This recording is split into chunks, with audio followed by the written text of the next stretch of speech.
Okay, today was an interesting day. I'm just walking along. Oh, look, it's my neighbor Gatsby. I wonder what he's doing right now.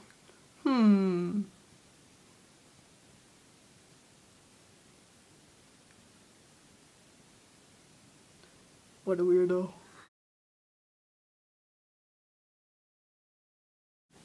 In this scene, Nick witnesses Gatsby reaching for the green light across the lake, as it shows where Daisy lives.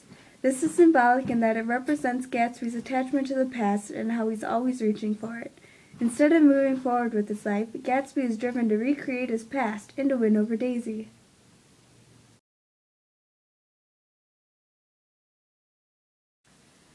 I've become so cynical, Nick.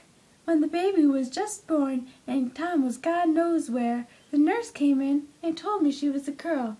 I turned my head and wept. But then later I thought, well, I'm glad she's a girl.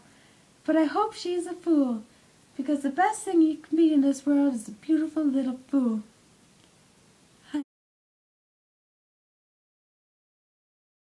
Shows the theme of woman's place in society at the time.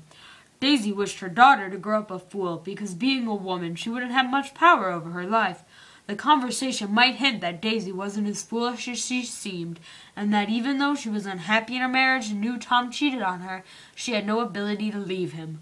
Being female, she had nowhere to go or any ability to take care of herself without the support of Tom and his money. Women were very dependent at the time, so by wishing her daughter to be a fool, wasn't in fact Daisy being spiteful, but just her wanting her daughter to be happy, which she might not if she fully realized her place in society.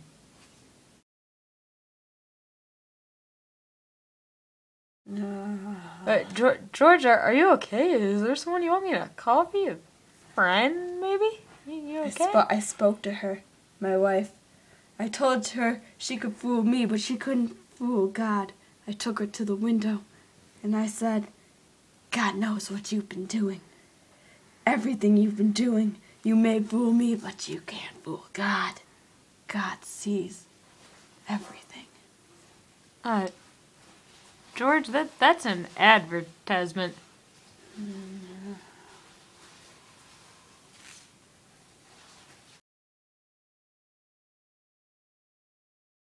George believes the advertisement with the eyes of Dr. T.J. Eckelberg are actually the eyes of God.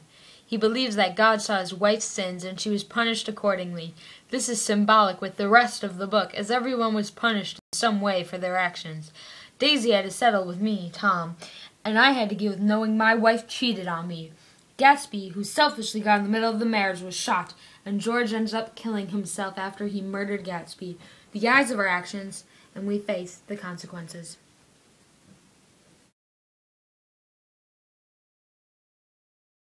I've dreamed of this moment for so long. It's so weird. It's actually here. I mean, it's not quite what I expected, but it's here, Nick.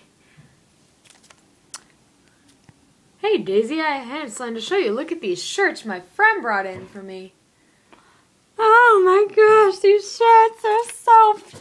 Oh, it makes me so sad how beautiful these shirts are. Oh my God, shirts are beautiful. Beautiful. Yeah.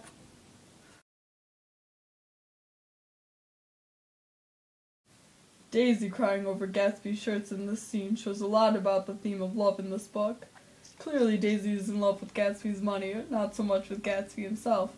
Gatsby, by this point, is a bit disappointed with Daisy, as he had such high expectations. Love in this book is very twisted.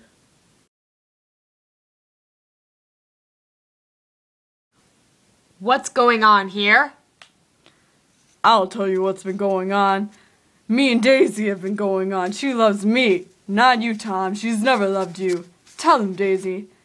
I've never loved you, Tom. I've never loved you. Really, Daisy? After all we've been through? All the years we've spent married? Yeah, she's never loved you. Right, Daisy? You ask too much of me. Of course I loved him. Of course I loved him. Why isn't my love for you enough? That I loved him wasn't enough for Gatsby. He needed to get rid of anything that had happened in my life since we were together in the past. I think if he truly loved me, instead of the idea of me, then my love for him would be enough and Tom wouldn't matter. More proof that the theme of love is twisted in this book. Hey, Jordan. I'm engaged.